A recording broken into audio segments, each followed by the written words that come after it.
அரசியல் கொத்து நேர்கள் அனைவருக்கும் வணக்கம். நான் உங்கள் ஷஃபி. அண்ட் இன்னைக்குமே பார்த்தீங்க அப்படின்னா சட்டசபையில் பயங்கர சுவாரஸ்யமான கண்டென்ட்லாம் போயிட்டு இருந்துச்சு. அதுலேயும் குறிப்பாக ரேஷன் அரிசியை வச்சு ஒரு பயங்கரமான விவாதமே நடந்து முடிஞ்சிருச்சு. மனச்சாட்சி தொட்டு சொல்லுங்க, நம்மள எத்தனை பேர் வீட்டில் ரேஷன் அரிசியை ஆக்கி சாப்பிட்றோம்? நிறைய பேர் கிடையாது. ரேஷன் அரிசியை ஒன்று தீவனமாக போடுவோம், இல்லைனா அந்த ரேஷன் அரிசியை மேக்சிமம் யார் யூஸ் பண்ணுவா அப்படின்னு சொல்லி கேட்டிங்கன்னா ரொம்ப ஏழ்மையில் இருக்கவங்க. வெளியே காசு கொடுத்து என்னால் அரிசியை வாங்க முடியாது, இந்த ரேஷன் அரிசியை வேறு வழி இல்லாமல் சமைச்சு சாப்பிடணும் அப்படின்னு சொல்லி இருக்கிறவங்க தான் மேக்சிமம் அந்த ரேஷன் அரிசியை சமைச்சு சாப்பிட்றாங்க. அதை தவிர்த்து மேக்சிமம் நிறைய பேர் அந்த அரிசியை வாங்குறது இல்லை, இல்லைனா அந்த அரிசியை வாங்கி யாராச்சும் கொடுத்துருவாங்க. இப்படி தான் போயிட்டு இருக்கு. இந்த டாபிக் எடுத்து தான் டிஸ்கஸ் பண்ண ஆரம்பித்தாங்க. இதை யார் ஆரம்பித்தான்னு சொல்லி கேட்டிங்கன்னா செங்கோட்டையன் அவர்கள் சொன்னாப்புல, இப்போ இருக்கிற ரேஷன் அரிசியை யார் பயன்படுத்துகிறா அப்படின்னு சொல்லி பார்த்தீங்கன்னா ஆட்டுக்கும் கோழிக்கும் தீவனமாக தான் போடுறதுக்கு அந்த ரேஷன் அரிசியை யூஸ் பண்ணுறாங்க அப்படின்னு சொன்ன உடனே இந்த மாதிரி உண்மையெல்லாம் சட்டசபையில் வச்சு பேசிட்டா தான் திமுக இருக்கிற 50 பேருக்கும் பயங்கரமான கோபம்லாம் வந்துருமே. எல்லாரும் எந்திரிச்சு அதை எப்படி நீ சொல்லலாம் அப்படின்னு சொல்லிட்டு கத்த ஆரம்பிச்சிட்டாங்க. ரேஷன் கடையிலே வாங்குகிற அத்தனை பேரும் ஆற்றுக்கும் கோழிக்கும் தான் அதை தீவனமாக பயன்படுத்தி கொண்டிருக்கிறார் என்பதுதான் நாடறிந்த உண்மை. ஆகவே நீங்கள் இதில் வேற சூப்பரான பாயிண்ட் ஒன்று போடுறேன் பாரு அப்படின்னு சொல்லிட்டு திமுக சைட்லேருந்து சொல்கிறாங்க, எங்கள் அண்ணன் நேரு சுகர் கம்மியாகுதுன்னு ரேஷன் அரிசி தான் சாப்பிட்றாப்புல அப்படிங்கிற மாதிரி வேற சொன்னாப்புல. அப்போ கூட குறிப்பிட்டு எங்கள் அண்ணன் நேரு அதுவும் சுகர் கம்மியாகுதுன்றதுனால ரேஷன் அரிசி சாப்பிட்றாப்புல. அங்கே இருக்கிற எத்தனை பேர் ரேஷன் அரிசி சாப்பிட்றீங்கன்னு கையை தூக்கியிருக்கலாம்ல, அவங்களே ஒரு அட்டண்டன்ஸ் எடுத்துருக்கலாம்ல. ஆனால் அதெல்லாம் பண்ணலை. முன்னாள் அமைச்சரான நேரு கூட அந்த ரேஷன் அரிசி தான் சாப்பிட்றேன், ஏன்னா சுகர் கம்மியாகும்ட்டு, அதை சுகரை கம்மியாகும் சொல்லி அது மோட்டா அரிசி சாப்பிட்றாரு. அண்ட் இவங்க பேசினதுக்குமே ஆதவர்ஜனா எழுந்துச்சு ஒரு சூப்பரான பதில் ஒன்று சொன்னாப்புல.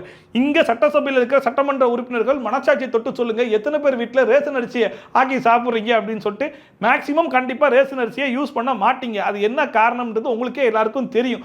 ஆனால் ஒரு பரம ஏழையா இருக்கக்கூடிய மாதிரி அண்ணன் ரேஷன் கடையில் தான் அரிசி சாப்பிட்றாருன்னு ஒரு தகவல் இன்னைக்கு தான் அது தெரியுது.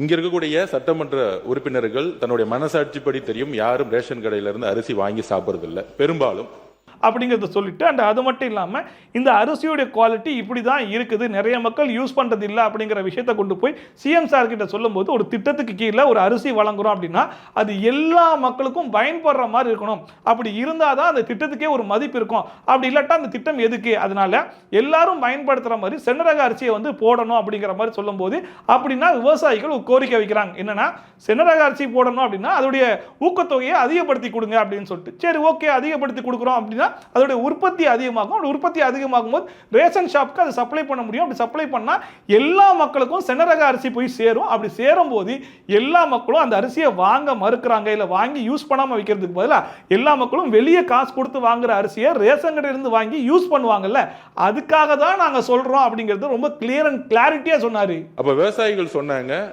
நாங்க எங்களுடைய பயிரை மாத்தணும்னா நீங்க சன்னநகர்களுக்கு அதிகமான ஊக்கத்தொகை கொடுங்க அப்படின்னு பதிவு பண்ணுவோம். மாண்புமிகு முதலமைச்சர் திருப்பியும் ஒரு விவாதம் நடந்துச்சு. அப்ப மாண்புமிகு முதலமைச்சர் சொன்னாரு, மற்ற ஆட்சிகள்லாம் விட்டுருவோம், நம்ம ஆட்சியில கொடுக்கக்கூடிய அரிசி சன்னநகர் நெல்லா நம்ம கொடுப்போம், அரிசியா கொடுப்போம் மக்களுக்கு. அண்ட் இதில் வேற திமுக சைட்லேருந்து ஒரு குற்றச்சாட்டு ஒன்று சொன்னாங்க. அதாவது எங்களுடைய ஆட்சியில் பார்த்தீங்க அப்படின்னா நிறைய நெல் உற்பத்தி ஆனாலுமே மழை காலத்தில், அதுவும் குறிப்பாக திடீர்னு மழை வந்தால் கூட அதுக்கான ஸ்டோரேஜ் அதை எப்படி பாதுகாக்கணும்னு சொல்லிட்டு நாங்கள் சிறப்பாக பாதுகாத்திருக்கோம். எந்த விதமான நெல்லும் வேஸ்ட்டாக போடுறது கிடையாது. ஆனால் இப்போ இந்த 100 நாளில் பார்த்தா நிறைய விவசாயிகள் பாதிக்கப்படுறாங்க, நிறைய நெல் இந்த மழையால் பாதிக்கப்படுது. ஸோ அதை கொஞ்சம் நீங்கள் சரிப்படுத்தணும் அப்படிங்கிற மாதிரியான குற்றச்சாட்டுலாம் எடுத்து வச்சாங்க. அப்படியா? சரி, ரைட்டு. உங்கள் ஆட்சி காலத்தில் அந்த மாதிரி எதுவுமே நடந்ததில்லை. ஸ்டோரேஜான யூனிட்லாம் எல்லாம் பக்கவா இருந்துச்சு. திடீர்னு மழை பெஞ்சா கூட அதை எப்படி பாதுகாக்கணும்னு சிறப்பா பாதுகாத்தீங்களா? இருங்க, உங்களுக்கு நான் ப்ரூஃப் எல்லாம் எடுத்து காட்டுறேன் அப்படின்னு சொல்லிட்டு நியூஸ் பேப்பர் எடுத்து வந்தாப்புல. நியூஸ் பேப்பர்ல பாத்தீங்கன்னா நேத்து டைம்ஸ் ஆஃப் இந்தியாவை கிண்டல் அடிச்சதே நீங்க தானே அப்படிங்கிற மாதிரி இருக்கலாம். ஆனா அங்க டைம்ஸ் ஆஃப் இந்தியாவில் வந்த நியூஸ் என்ன அப்படின்னு சொல்லி பாத்தீங்கன்னா, இந்த மாதிரி இந்த துறையில டெண்டர் கொடுக்குறேன் அப்படின்னு சொல்லிட்டு ஊழல் நடந்திருக்காமே அப்படின்னு அது ரூமர் மாதிரி எழுதியிருந்தாங்க.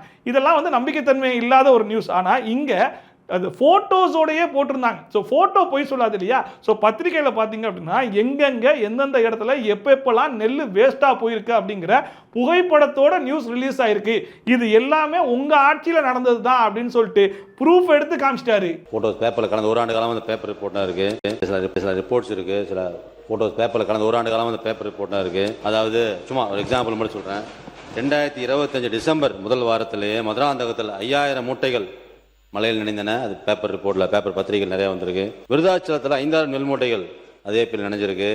ஆனால் இந்த விஷயத்தை இவங்க எப்படி கொண்டு போக ஆரம்பிச்சிட்டாங்க அப்படின்னு சொல்லி பார்த்தீங்கன்னா, தமிழ்நாட்டில் இப்படி ஒரு திட்டம் இருக்குது அப்படிங்கிறது இந்தியாவே பாராட்டிட்டு இருக்கு. வேற எந்த மாநிலத்திலும் இந்த மாதிரி திட்டம் இல்லை. ஆனால் அப்படிப்பட்ட ஒரு திட்டத்தை தாவேகா சைடில் எல்லாருமா சேர்ந்து கொச்சப்படுத்துறதுக்கு ட்ரை பண்றாங்க அப்படிங்கிற மாதிரி கொண்டு போக ஆரம்பிச்சிட்டாங்க. ஏடிஎம்கே சேர்ந்த காமராஜர் அப்படிங்கிற முன்னாள் அமைச்சர் இருந்துச்சு இந்த குற்றச்சாட்டு எடுத்து வைக்கிறாப்ல. இதை கேட்ட உடனே நம்ம ஆதவ அர்ஜுனாக்கு பயங்கரமா டென்ஷன் ஆகி போச்சு. அவர் எந்திரிச்சு மறுபடியும் கிளியரா சொல்றாப்புல, நாங்கள் இதை கொச்சப்படுத்துறதுக்கு முயற்சி பண்ணல, நம்ம திட்டம்னு ஒன்று கொடுக்குறோம். அந்த திட்டம் எதுக்காக? மக்கள் பயன்படணும் அப்படிங்கிறதுக்காக. மக்கள்னா யாரு? அதாவது பாவர்ட்டிக்கு பிலோ பாவர்ட்டியில் வறுமையில் இருக்கிறவங்க, இவங்க மட்டும் மக்கள் கிடையாது. இதை அவங்களுக்காக நம்ம கொடுக்குறோம்னா சரி அவங்க மட்டும் பயன்படுத்துறாங்க அப்படின்னு வரலாம். இது எல்லா மக்களுக்காக கொடுக்கக்கூடிய ஒரு திட்டம்.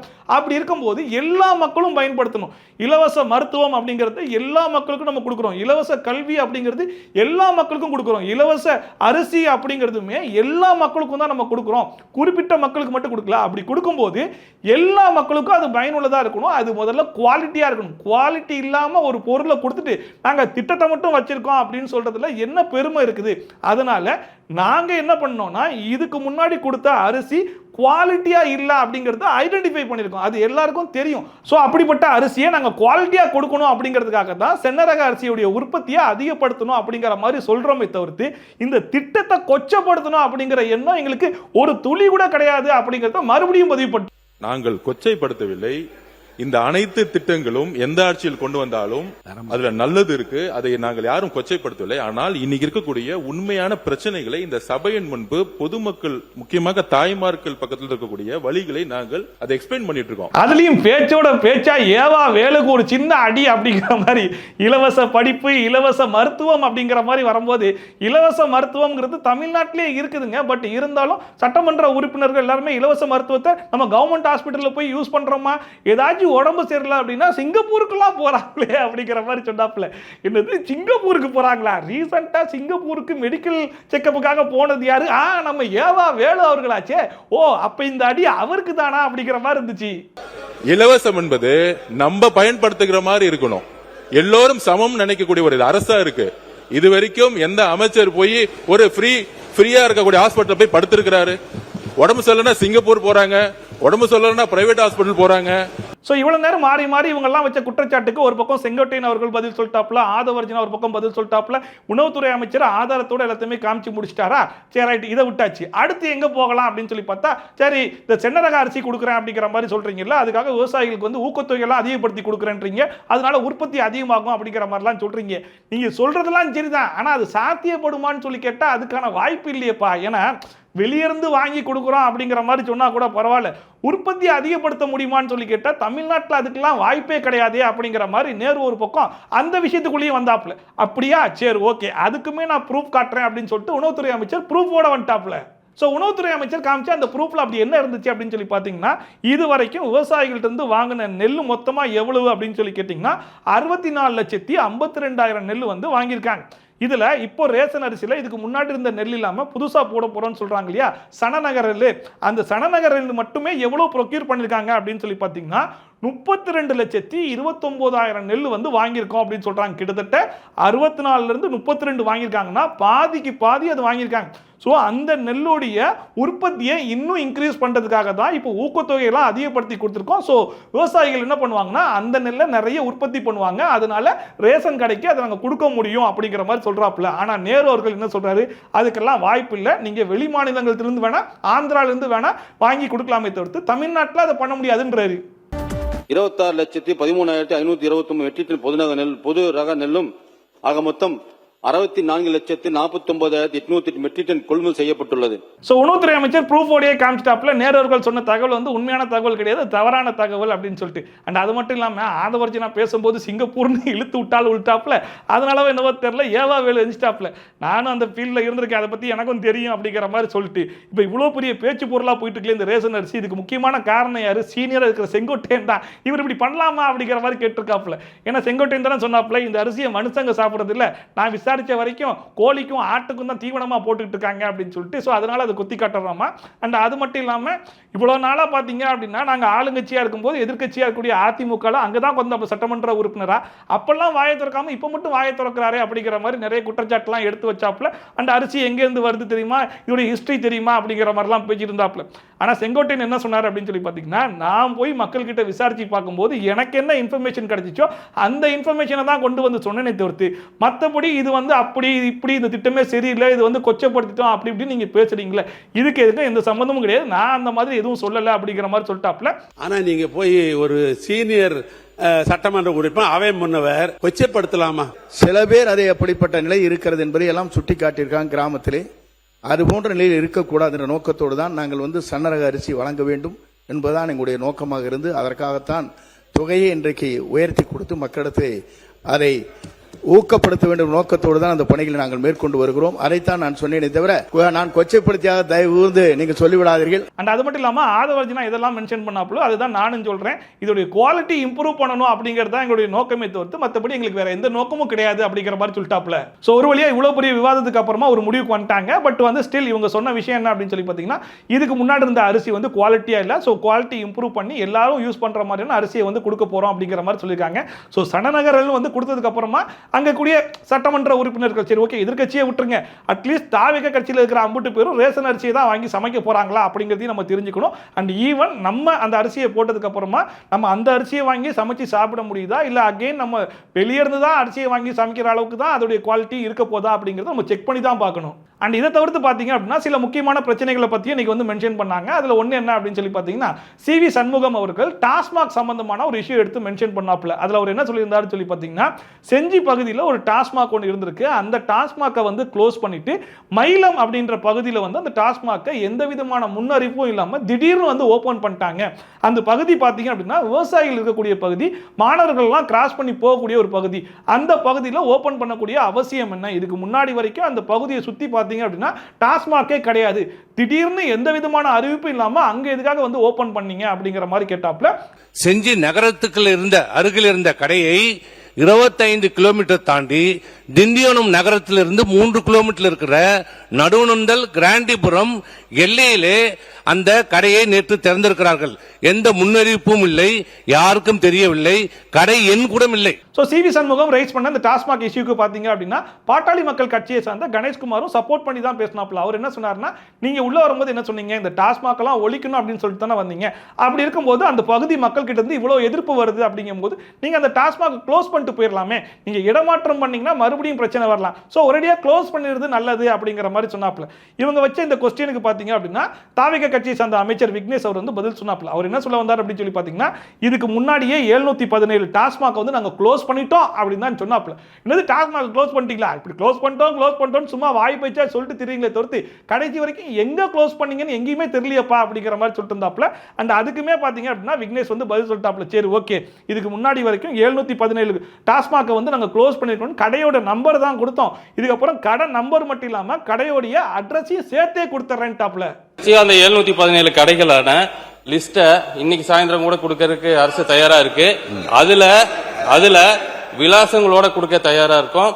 கடை எண்ணே போதுமானதுன்னு தான் நினைச்சோம், பட் இருந்தாலும் நீங்க கேட்டுக்கொண்டது கூட அந்த விலாசத்தோட கொடுக்க தயாரா இருக்கும். அதுக்கப்புறமா இந்த பிரச்சனை பத்தி பேச ஆரம்பிச்சாப்ல. அப்போ விக்னேஷ் என்ன சொன்னாருன்னு சொல்லி பாத்தீங்கன்னா, செஞ்சையில ஃபர்ஸ்ட் இருந்துச்சு அப்படிங்கிற மாதிரி சொல்றீங்கல்ல, அந்த இடத்துல பாத்தீங்க அப்படின்னா வாடகை பிரச்சனை, நில பிரச்சனை அப்படிங்கிற மாதிரி நிறைய பிரச்சனைகள் இருந்ததுனால அந்த கடையை காலி பண்ணணும் அப்படிங்கிற மாதிரி சொல்லிட்டாங்க. ஸோ அங்க இருந்து காலி பண்ணி எங்க ஷிஃப்ட் பண்ணலாம் அப்படின்னு சொல்லி பார்க்கும்போது ஸ்கூல் பக்கத்துல இல்லாம, அதாவது கோவில்கள் பக்கத்துல இல்லாம எங்க ஒரு இடம் இருக்கு அப்படிங்கிற மாதிரி நாங்க ஐடென்டிஃபை பண்ணி அந்த இடத்துல தான் மறுபடியும் இந்த கடையை ஓபன் பண்ணிருக்கோம். பட் இருந்தாலும் நீங்க சொல்றதெல்லாம் வச்சு பார்க்கும்போது அங்கேயும் நிறைய பிரச்சனைகள் இருக்குதுன்ற மாதிரி சொல்றீங்க.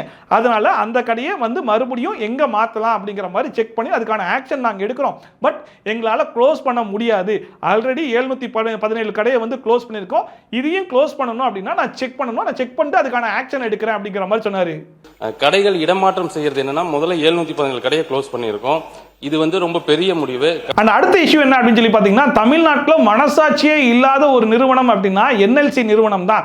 விவசாயிகள்ட்ட இருந்தே இடத்த வாங்கிக்கிட்டு ஆனால் விவசாயிகளை தூக்கி வெளியே போட்ட ஒரே நிறுவனம் அவங்க தான். விவசாயிகளுக்கெல்லாம் என்ட்ரன்ஸ் எக்ஸாம் வச்சு தான் ஆட்களை நாங்கள் எடுப்போம் அப்படிங்கிற மாதிரி சொல்கிறோம். இதெல்லாம் எந்த விதத்தில் நியாயம்? என்ட்ரன்ஸ் எக்ஸாம்லாம் எழுதி தான் அவங்களுக்கு வரணுமா? அவங்களுக்குலாம் ட்ரைனிங் கொடுத்து அந்த நிறுவனம் வந்து அவங்களை ரெக்ரூட் பண்ணணும் அப்படிங்கிற மாதிரி சொன்னாங்க. அது மட்டும் இல்லாமல் சிஎஸ்ஆரில் ஃபண்டு அப்படிங்கிற மாதிரி காமிக்கிறாங்க. அதெல்லாம் நிறைய ஊழல் நடக்குது, வெளியே எதுவுமே பண்ணலாம், அவங்க நிறுவனத்துக்குள்ள தான் அவங்க வந்து நிறைய விஷயங்களை பண்ணிக்கிறாங்க அப்படின்ற மாதிரி இந்த என்எல்சி அப்படிங்கிற நிறுவனத்தின் மேல நிறைய எக்கச்சக்கமான குற்றச்சாட்டு எடுத்து பாட்டாளி மக்கள் கட்சியை சார்ந்த சௌமியா அன்புமணி அவர்கள் சொன்னாங்க. அண்ட் அதுக்கு பதிலளிச்ச கீர்த்தனா அவர்கள் என்ன சொன்னாங்க அப்படின்னு சொல்லி பார்த்தீங்கன்னா, கண்டிப்பா நீங்க சொன்ன இஷ்யூ எல்லாமே இருக்கத்தான் செய்யுது, அதுக்கான ஆக்ஷனை எடுக்கிறதுக்காக தான் நாங்களும் வெயிட் பண்ணிட்டு இருக்கோம். நாங்க வந்து 100 நாள் தான் ஆகுது, நான் சிஎம் சார் கிட்ட இந்த விஷயத்தை கொண்டு போயிருக்கேன். கண்டிப்பா எங்களுடைய ஆட்சியில் இதுக்கான ஆக்ஷனை நாங்க எடுப்போம், அதுக்கான டைம் மட்டும் எங்களுக்கு கொடுங்க. கண்டிப்பா நாங்க வந்து எதை பண்றோமோ இல்லையோ எப்பயுமே விவசாயிகள் பக்கம் தான் நிற்போம், விவசாயிகளுக்கு செய்ய வேண்டிய எல்லா விஷயத்தையும் நாங்க செய்வோம், இதுலயும் நாங்க கண்டிப்பா ஆக்ஷன் எடுப்போம் அப்படின்னு சொல்லிட்டு நீங்க சொன்ன குற்றச்சாட்டுலாம் நாங்க ஒத்துக்கிறேன், அதுக்கான ஆக்ஷனையும் எடுக்கிறேன் அப்படிங்கிற மாதிரி கீர்த்தனா வந்து வாக்குறுதி கொடுத்திருக்காங்க. சிஎஸ்ஆர் ஃபண்ட்ல இருந்து அவங்க ஒதுக்காம நிறைய பிரச்சனைகள் வந்து பண்ணியிருந்திருக்கலாம் இதுவரை. இதே மாதிரி விவசாயிகளுக்கு அதனால பாதிக்கப்பட்டு இன்னைக்கு இருந்திருக்கலாம். ஆனால் நம்ம முதலமைச்சர் என்னைக்குமே விவசாயிகளுக்கு ஏதாவது ஒரு பிரச்சனைனா நிற்கிறவர். கண்டிப்பாக அந்த பிரச்சனையை நாங்கள் இன்னைக்கு சால்வ் பண்ணி தருவோம். ஆனால் இன்னைக்கு சட்டசபையில் பார்த்தீங்க அப்படின்னா கவன ஈர்ப்பு தீர்மானம் வந்து நிறைவேற்றப்பட்டது. எதுக்காக அப்படின்னு சொல்லி பார்த்தீங்கன்னா, சவுதி அரேபியாவில் தமிழகத்தை சேர்ந்த மீனவர்கள் மீன் பிடிக்க போகும்போது ஈரானிய கொள்ளையர்கள் இருப்பாங்க இல்லையா, அவங்க வந்து கொள்ளையடிக்க முயற்சி பண்ணியிருக்காங்க. அப்போ துப்பாக்கி சூடு நடத்திருக்காங்க. அதில் மாவீரன் அப்படின்றவரை சுட்டிருக்காங்க. அவருக்கு வந்து படுகாயம் அடைஞ்சிருக்கு. அவரை கொண்டு போய் ஹாஸ்பிட்டலில் சேர்க்கும் போது அவர் வந்து உயிரிழந்துட்டாரு. அண்ட் இப்போ 2 நாளைக்கு முன்னாடி பார்த்தீங்க அப்படின்னா சங்கர் அப்படின்னு சொல்லிட்டு இன்னொரு தமிழரும் வந்து உயிரிழந்திருக்காரு. ஸோ அவங்களுடைய பாடியை வந்து மீட்டு மறுபடியும் தமிழகத்துக்கு கொண்டு வரணும் அப்படிங்கிற மாதிரி அவங்க சைட்ல இருந்து, அவங்க குடும்பத்தினார் சைட்ல இருந்து ரெக்வெஸ்ட் பண்ணியிருக்காங்க. ஸோ இது சம்பந்தமா ஒரு கவன ஈர்ப்பு தீர்மானத்தை இன்னைக்கு சட்டசபையில் நிறைவேற்றிருக்காங்க. மயிலாடுதுறை மாவட்டம் சீர்காழி வட்டம் தொடுவாய் கிராமத்தை சேர்ந்த மாவீரன் வயது 45, சங்கர் வயது 40, பால்ராஜ் வயது 38 மற்றும் கடலூர் மாவட்டத்தை சேர்ந்த மணிகண்டன் வயது 30 ஆகியோர் கடந்த மே மற்றும் ஜூலை மாதங்களில் மீன் பிடித்தொழில் நியமித்ததாக சவுதி அரேபியாவுக்கு சென்றுள்ளதாக தெரிகிறது. நேற்று சட்டசபையில் பார்த்தீங்கன்னா 2 சுவாரஸ்யமான சம்பவங்கள் நடந்துச்சு, அதை நான் மிஸ் பண்ணிட்டேன். ஸோ அதையும் இன்னைக்கு கவர் பண்ணிடலாம் அப்படின்னு சொல்லிட்டு திமுக சார்ந்த ஒரு சட்டமன்ற உறுப்பினர் இருந்துச்சு, எங்க மாமா அப்படின்ற மாதிரி சொன்னாப்புல. என்னது உங்க மாமாவா? உங்க மாமாவுக்கு பேர் இல்லையா அப்படிங்கிற மாதிரி கேட்டால், அவர் நான் மாமான்னு தாங்க கூப்பிடுவேன், அவர் பேர் இதுக்கு அப்படின்ற மாதிரி சொல்லிட்டுதாப்புல. இருந்தாலும் நீங்கள் வெளியே போய் மாமா இம்மான்னு கூப்பிடுங்க, நீங்கள் யாரை மாமான்னு சொல்கிறீங்களா எங்களுக்கு தெரியாது, அதனால் நான் அவையிலேருந்து நீக்கிறேன் அந்த சொல்ல அப்படிங்கிற மாதிரி சொன்னால், என்னது மாமாங்கிறது அவையிலேருந்து நீக்க போறீங்களா, அவர் நாங்கள் மாமான்னு தாங்க கூப்பிடுவோம் அப்படிங்கிற மாதிரி அதுக்கு பிரச்சனை பண்ணிட்டு இருக்காங்க. வந்து என்னுடைய மாமா சொன்னார்ல, அது உண்மை. எல்லா போரும் ஓவர் டேங்க் போர் பேர் சொல்லி சொல்லுங்க. மாமான்னு சொன்னீங்கன்னா அவர் யார்? பூண்டி கலைவாணன். பூண்டி கலைவாணன். இப்ப மாமான்னு தான் சொல்ல முடியும், எனக்கு தெரியாது. உறவினர் அந்த அவை குறிப்புல இருந்து அந்த சொல்ல நீக்கிருங்க. சரி. அண்ட் இன்னொரு பக்கம் பார்த்தீங்கன்னா, திமுகவுடைய சட்டமன்ற உறுப்பினர் ஒருத்தர் வந்து புஷி ஆனந்தை பார்த்து நல்லா தான் பேசிருக்கீங்க, இல்லைன்னு சொல்லிட முடியாது, பட் இருந்தாலும் வெளியே போய் பிரஸ்ஸை பார்க்கும்போது மட்டும் குடு ஒரே ஓட்டமாக ஓடிடுறீங்களே ஏன் அப்படிங்கிற மாதிரி கேட்டாப்புல. வழக்கமாக பார்த்தீங்க அப்படின்னா, இதுக்கு முன்னாடிலாம் புஷி ஆனந்த் வந்து இட்டுன்னு போயிட்டு இட்டுன்னு வரணும் அப்படிங்கிற மாதிரி சொன்னதுலேருந்து இவரெல்லாம் சட்டமன்றத்தில் வாயை திறக்காமல் இருந்தால் நல்லது அப்படிங்கிற மாதிரி நிறைய பேர் நினச்சிட்டு இருந்தாங்கல்ல, அதெல்லாம் மாற்றி இப்போ சட்டசபையில் பயங்கரமாக ஸ்கோர் பண்ணுறது யாருன்னு நினைக்கிறீங்க? புஷி ஆனந்த் அவர்கள் தான். திமுகலாம் இதுக்கப்புறம் ஆட்சி அமைக்கணும்னு நினைக்கிறதுலாம் கனவு தான் அப்படிங்கிற மாதிரி அடிக்கிறாப்புல, பழக்க தோஷத்தில் பேசியிருப்பீங்கன்றாப்புல, பயங்கரமாக ஸ்கோர் பண்ணுறாப்புல. அதே மாதிரி தான் இன்றைக்குமே பார்த்தீங்க அப்படின்னா, ப்ரெஸ்ஸை பார்த்து நாங்கள் ஓடுறதெல்லாம் கிடையாது, கேட்குற கேள்விக்கெல்லாம் பதில் சொல்ல தான் செய்கிறோம். இருந்தாலும் நீங்களே ஒரு நிறுவனம் வச்சுருக்கீங்க பார்த்தீங்களா, நிறுவனம், அந்த ரிப்போர்ட்டர்கிட்ட இதெல்லாம் கேளு, இந்த கேள்வியெல்லாம் கேட்டு என்ன பதில் சொல்கிறாங்கன்னு பார்த்து அதெல்லாம் வச்சு நம்ம ட்ரோல் பண்ணிக்கலாம் அப்படின்னு நீங்கள் ஒரு வேலை பார்க்குறீங்கள, அதெல்லாம் எங்களுக்கு தெரியாதுன்னு நினச்சிங்களா? அதெல்லாம் எங்களுக்கு தெரியும், இருந்தாலும் நாங்கள் அதுக்கெல்லாம் பதில் சொல்லிட்டு தானே போகிறோம் அப்படின்னு சொல்லிட்டு அதுக்கு ஒரு அடி கொடுக்குறாப்புல. ஆனா நீங்க தான் ஒரு தனியா ஒரு நிறுவனமே வச்சுக்கின்னு நீங்க இப்படி எல்லாம் கேள்வி கேளுங்க, இவங்களை எப்படியாவது விடாதீங்க, ஏதாவது எடக்கு முடக்கா கேட்டு அதை எப்படியாவது ட்ரோல் பண்ணலான்ற ஒரே ஒரு நோக்கத்திலே தான் இந்த பிரஸ் எல்லாம் நீங்க கேள்வி கேட்க விட்டே எங்க ஆளுங்களை கேட்க விடுறதே உங்க வேலையா இருந்ததுன்னா. ஸோ புஷி ஆனந்த் இப்படிலாம் பேச மாட்டாருன்னு நினைச்சிட்டு இருந்தவங்களுக்கு புஷி ஆனந்த் இப்படியெல்லாம் பேசுறாரா அப்படிங்கிற மாதிரி தெரிஞ்ச உடனே மெஸ்ஸியுடன் மோது புஷியுடன் மோதாதன்னு கமெண்ட்லாம் போடுறாங்க. நாங்க தான் சொல்றோம்ல, நீங்க நிரூபிங்கன்னு சொல்றோம். ஸோ அவ்வளோதான், மோஸ்ட்லி எல்லாத்தையுமே கவர் பண்ணிட்டேன்னு நினைக்கிறேன். ஏதாச்சும் மிஸ் பண்ணியிருந்தா மறக்காம அது கமெண்ட் செக்ஷனில் போடுங்க. அடுத்த வீடியோவில் கண்டிப்பாக கவர் பண்ணிடலாம். அண்ட் நிறைய பேர் இன்னுமே சப்ஸ்கிரைப் பண்ணாமல் பார்த்துட்டு இருக்கீங்க. அண்ட் நிறைய பேர் இன்னுமே இது சஃபி ஜோன் சேனல் நினச்சி பார்த்துட்டு இருப்பீங்கன்னு நினைக்கிறேன். இது புதுசாக அரசியல் கொத்து அப்படிங்கிற மாதிரி சேனல் ஓப்பன் பண்ணியிருக்கேன். இந்த சேனலுக்கு இன்னும் சப்ஸ்கிரைப் பண்ணாமல் பார்க்குறவங்க மறக்காம கொஞ்சம் சப்ஸ்கிரைப் பண்ணி சப்போர்ட் பண்ணால் நல்லா இருக்கும். அண்ட் இந்த வீடியோ உண்மையிலேயே பிடிச்சிருந்துச்சா ஒரு லைக்கையும் போட்டு சப்போர்ட் பண்ணலாம். அண்ட் ஹைப்லாம் ஆப்ஷன் இருக்குன்னு நினைக்கிறேன். அந்த ஹைப்லாம் கொடுக்கணும்னு நினச்சிங்கன்னா மறக்காம கொடுத்து அதுவுமே கொஞ்சம் சப்போர்ட் பண்ணுங்க. உங்களுடைய சப்போர்ட் என்னைக்குமே இருந்துச்சுன்னா நல்லா இருக்கும். ஓகேவா? ஸோ மீண்டும் வேற ஒரு நல்ல வீடியோவில் வேற ஒரு நல்ல சந்தர்ப்பத்தில் உங்களுக்கு சந்திக்கிறேன். I'll then bye from Shafi. Tata, bye bye, and take care. Tadakku, tadakku, tadakku, tadakku, tadakku, tadakku, tadakku, tadakku, tadakku, tadakku, tadakku, tadakku, tadakku, tadakku, tadakku.